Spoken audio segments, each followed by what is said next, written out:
Greetings from Tokyo, my dear friends. This is Daisuke, and how are you doing today? I hope you are doing well wherever you are in the world.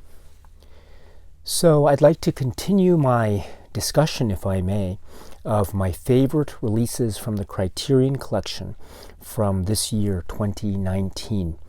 Today, I'd like to focus my attention on collector sets.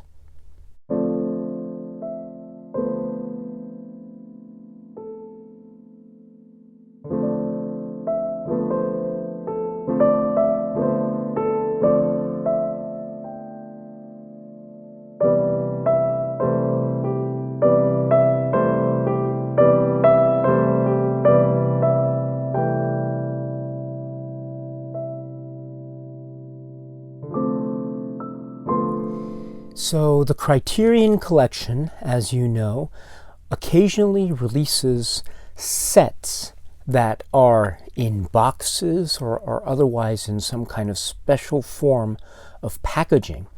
Now, these sets usually comprise of 2 or more films, and sometimes the set itself is spine numbered, but not always. Be that as it may, the Criterion Collection, I think, does a really excellent job with these so-called sets of 2 or more films. And in fact, during this year of 2019, we did see a number of releases, collector set releases or box set releases, sets releases. And so I think what I'd like to do is I'd like to talk to you today about my top 5 favorite sets that were released by the Criterion Collection from 2019.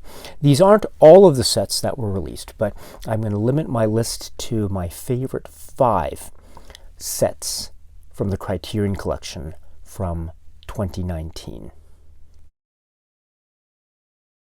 So number 5 is spine number 528, and this is an absolutely fantastic set. This is called 3 Silent Classics by Joseph von Sternberg, and the films that are included in this set are Underworld, The Last Command, and The Docks of New York. So you have these 3 silent films, each directed by the great Joseph von Sternberg. The set itself is, as you can see here, a Blu-ray set, and it used to be a DVD set that fell out of print, but thanks to Criterion, they decided to bring it back, as it were, and so this has been rescued from the depths of OOP status, so to speak. And good for Criterion for doing so, because these 3 films by Joseph von Sternberg are exemplary, and they are exemplary of a kind of cinematic prowess that von Sternberg as an artist had during his professional career. The contents themselves among the 3 films, I think, vary in terms of narrative and dramatic focus.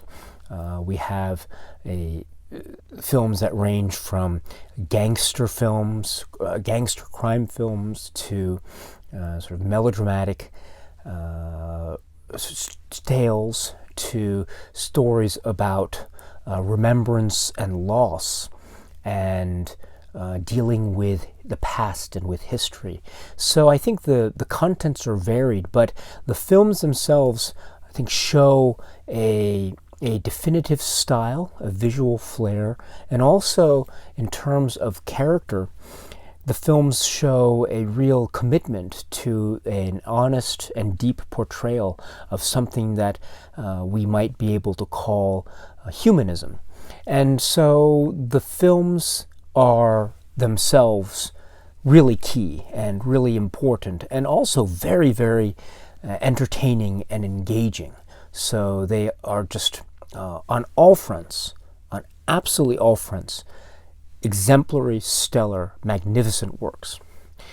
To have the set reemerge in the Criterion Collection is really a cause for celebration. The films, as they say, are really great. They are accompanied by a respectable amount of supplements, including a great booklet with some excellent essays. And also there are some musical selections that one might be able to make depending on one's choice with respect to the scores of the films and such. So we have these great films that were, in a sense, rescued from OOP status. So this is my number 5 favorite box set or collector set release from the Criterion Collection from 2019. This is 3 Silent Classics by Joseph von Sternberg. Number 4. This is also a sort of box set or collector set.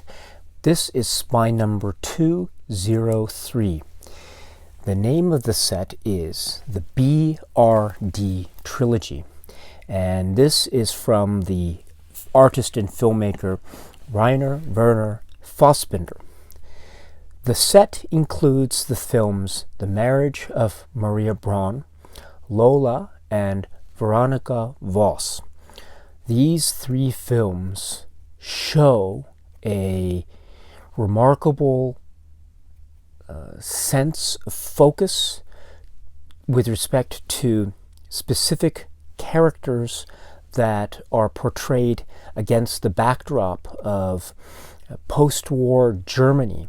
And this is Germany, and this is a society that in many ways is trying to reforge itself, re-emerge in terms of its national and societal identity. And this is also set forth in these films in terms of economics and economic well-being. How do these characters progress, and how do they survive in this new world, so to speak?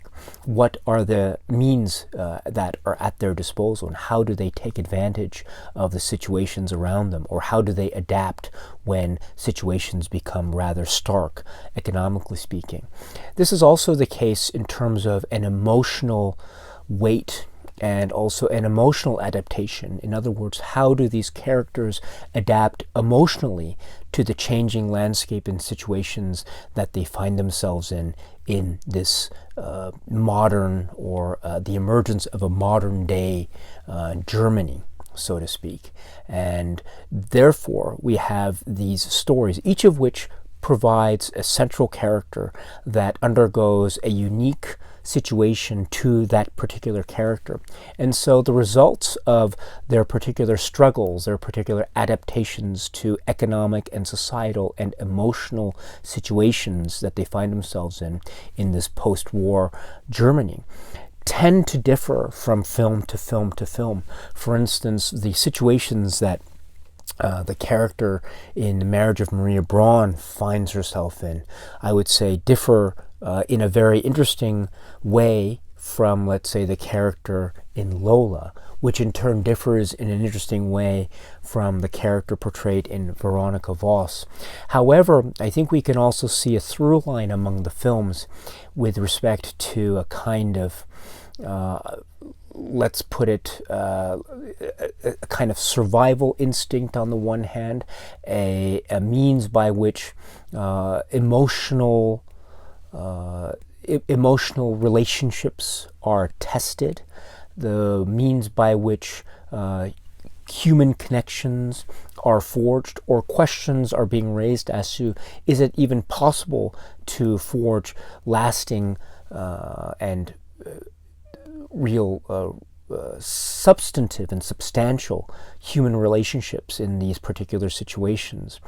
Or is it a more pessimistic result that could befall some of these characters? And I think depending on the situations, and depending on the particular characters, and depending on their specific detailed circumstances, we will find that the results will vary from the, let's say, potentially optimistic or potentially rewarding, to the not so optimistic and the quite devastatingly pessimistic. And so this is at once an individual journey by three separate characters in three separate films, but at the same time there is a feeling of a collective whole, in that these are stories about individuals trying to forge themselves against the backdrop of a nation and a society that itself is trying to rebuild and reforge in many senses of those terms.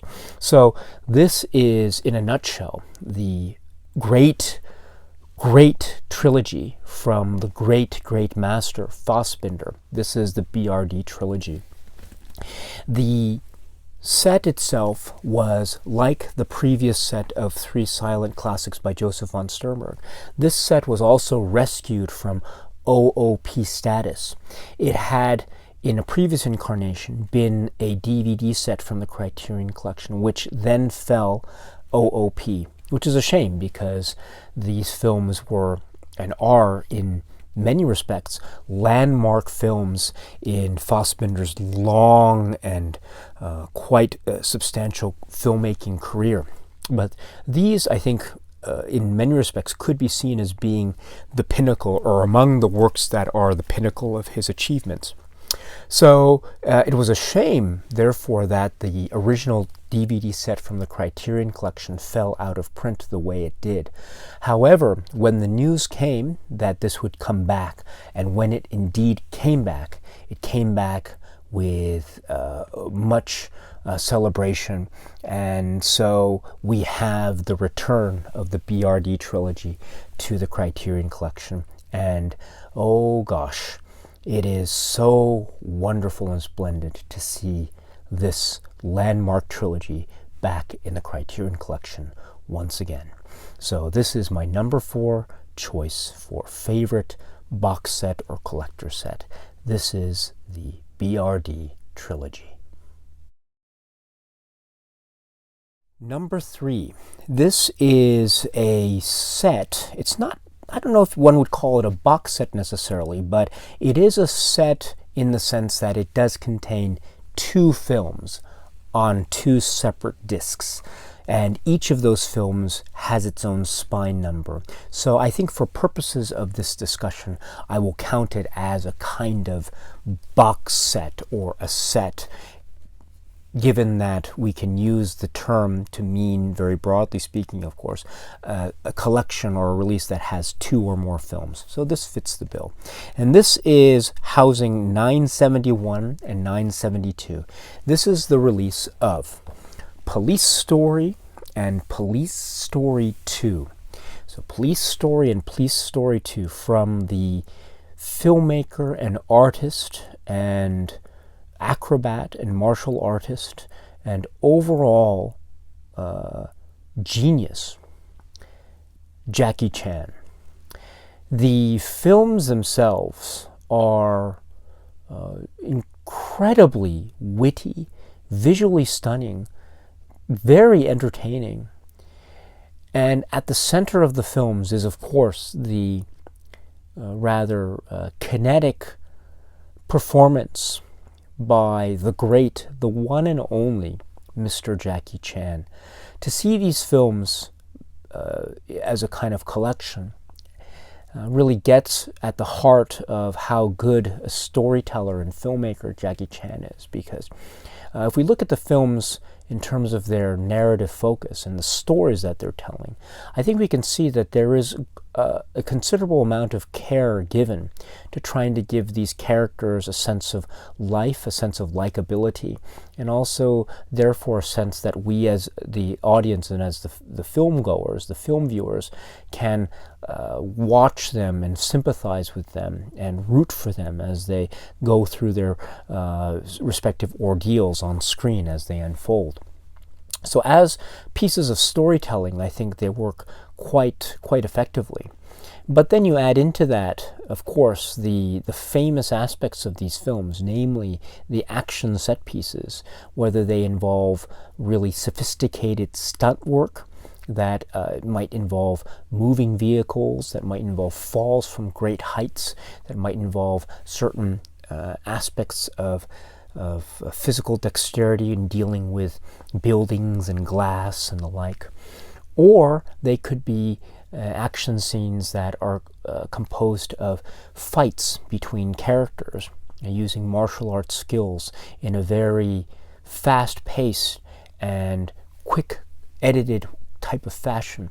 But when I say quick edited, I don't mean that in a disparaging way, but on the contrary, that also goes towards this idea of film craft, the artistry of film, in order to highlight and to support and to buoy the focus of the particular scene, namely the creation of tension and excitement and thrills and suspense between fighters as they're fighting, and then you add editing to the mix in order to heighten the suspense.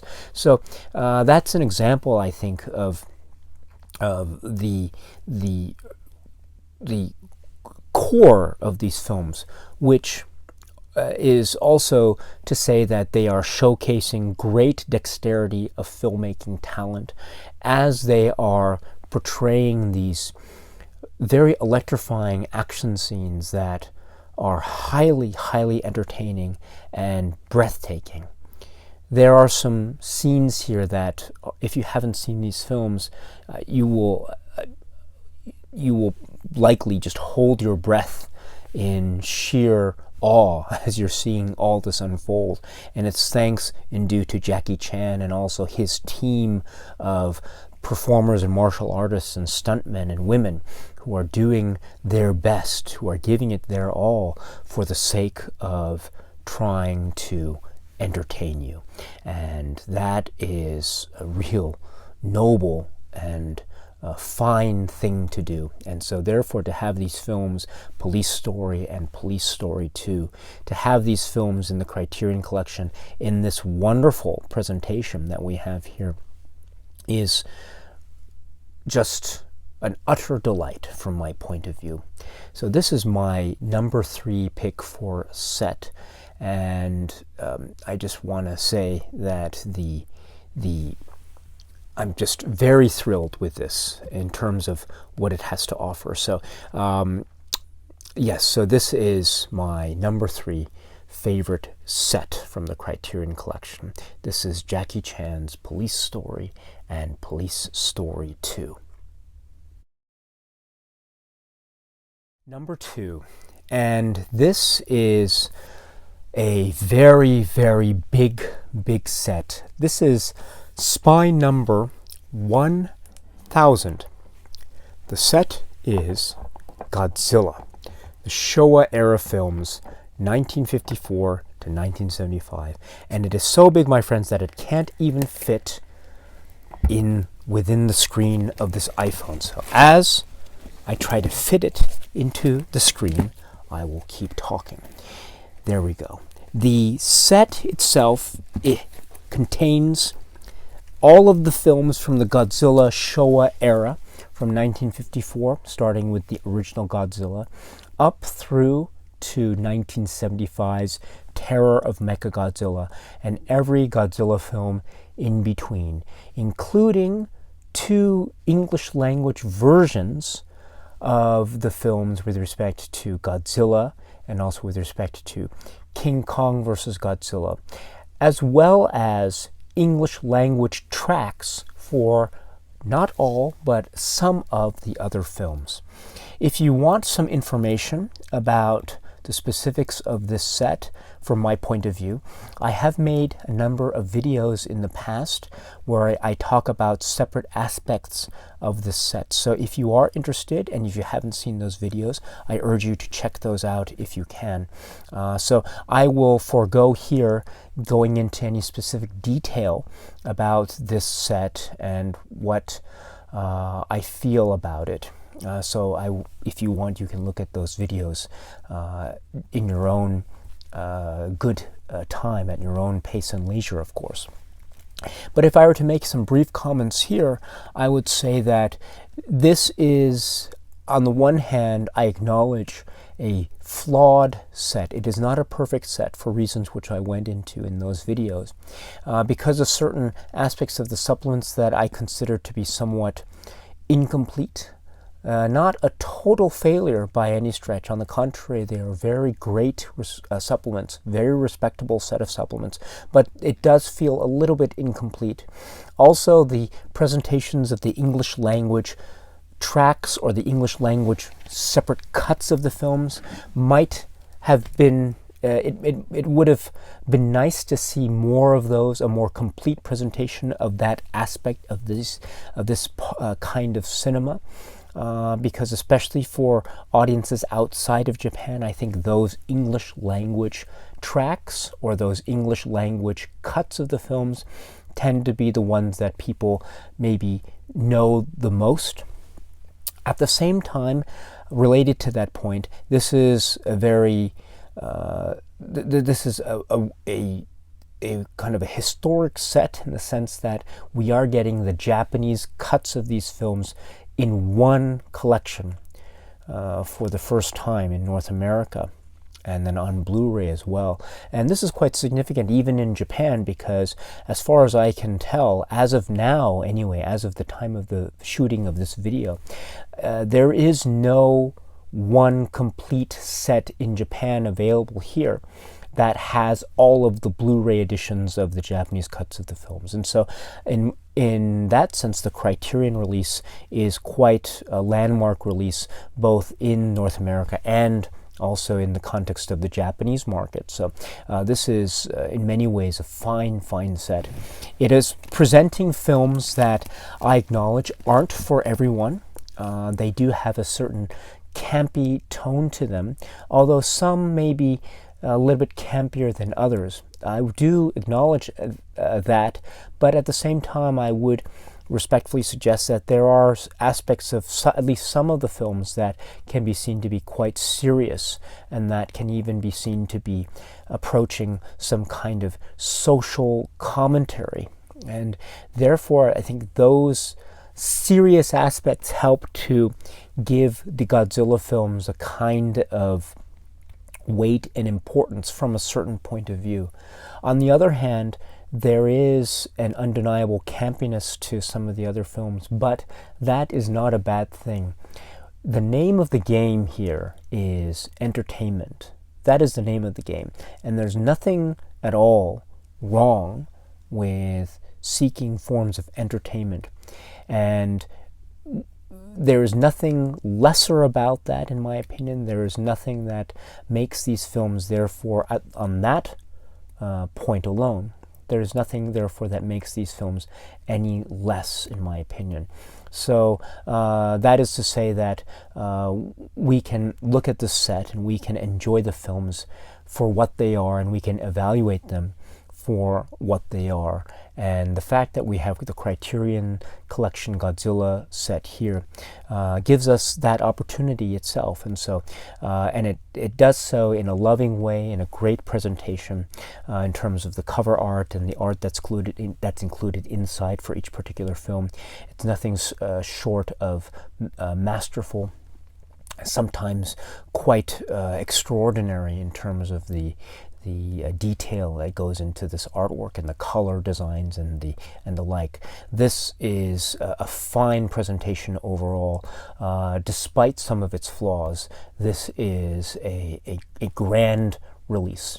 I personally am in love with the Godzilla films. The Showa era films in particular are my favorites, and so for me, as this is my own list, it was very easy for me to select this as my number 2 favorite set from the Criterion Collection in 2019. This is Godzilla, the Showa era films, 1954 to 1975. Next is my number 1 favorite box set release from the Criterion Collection in 2019. This release is an extraordinary release because it contains 3 films that are incredibly wide in scope and deep in emotional resonance. They have a lasting impact and power that will continue on for years, if not forever, in the minds and the hearts of those who have seen one or more of the films. They are that powerful, my friends, and each operates on almost a separate plane of sort of metaphysical cinema or cinematic metaphysics. They are really fascinating and create an almost fourth dimensional web of interplay and complexity that reaches beyond a kind of schematic that might be set up in any conventional or traditional trilogy of films. But it never loses sight, my friends, of its emotional core and human heart that is at the center of each of the films. It starts with the great film, Where is the Friend's House? It then continues to the film And Life Goes On, and then it goes to Through the Olive Trees. I am talking, of course, about this set, the Coker Trilogy. This is my #1 favorite set from the Criterion Collection in 2019. This is spine 990, 991, and 992. In other words, spine numbers are given to each of the films in the trilogy, but there is no spine number given to the set itself. But that is no matter, because we still have the existence of this in the Criterion Collection. These films might seem, at first glance, to be cinematic narratives that perhaps borrow from a kind of tradition of cinematic neorealism, but they don't end there, my friends. There is a clever, almost quirky metaphysical interplay that occurs among the films. It's almost like a kind of transcendental or exponential way of expanding films within a trilogy. Instead of going linearly like some conventional trilogies do, these films go three-dimensionally or four-dimensionally, to the extent that different layers of existence are being tackled in these films, while at the same time clinging to an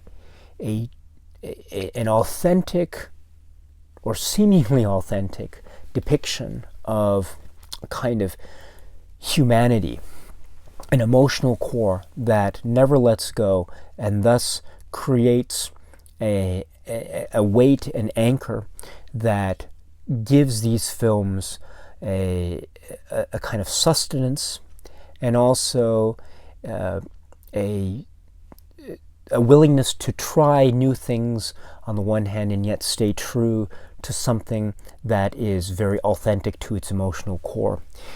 In many respects, these films, I think, especially as they progress through the trilogy, these films might be seen almost to be radically experimental in terms of artistic approach and philosophy.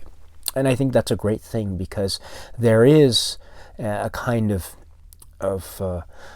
almost it's almost like a game that's being played in terms of what characters fall where, and how do these films relate to each other?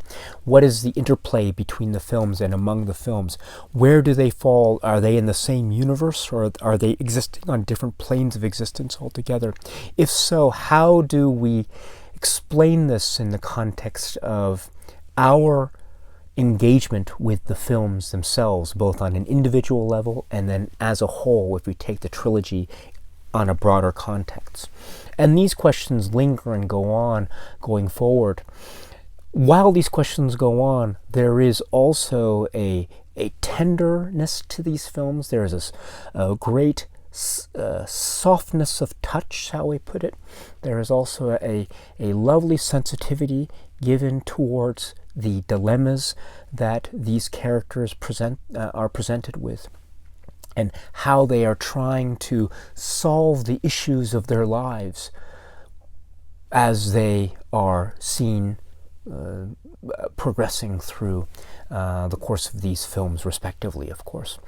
The Coker trilogy, the films Where is the Friend's House and Life Goes On and Through the Olive Trees, these films are genuine examples of sort of supreme, masterly works of art in the cinematic form. And the Criterion Collection did us such a great favor by presenting these films in this set with the supplements that it did.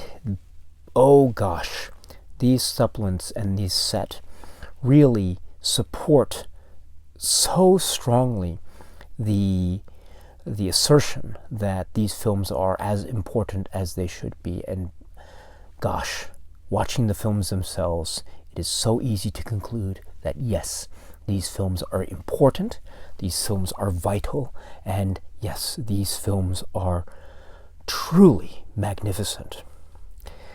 This is my number one favorite set from the Criterion Collection from 2019.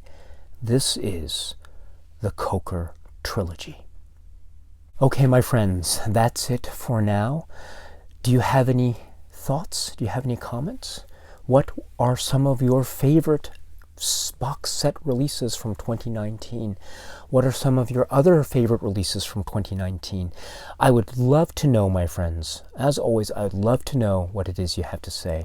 So if you don't mind, please feel free to leave your thoughts below in a comment down below in the comment section. I'd love to check it out. And so with that, my friends, I will leave you. And next time, I will come back with some more discussions of some of my favorite releases from the Criterion Collection from this year, 2019. But until then, my friends, as always, please take good care of yourselves. Please be happy and healthy and well. And yes, oh yes, please keep on watching a lot of great movies. So until we meet again, my friends, thank you and cheers.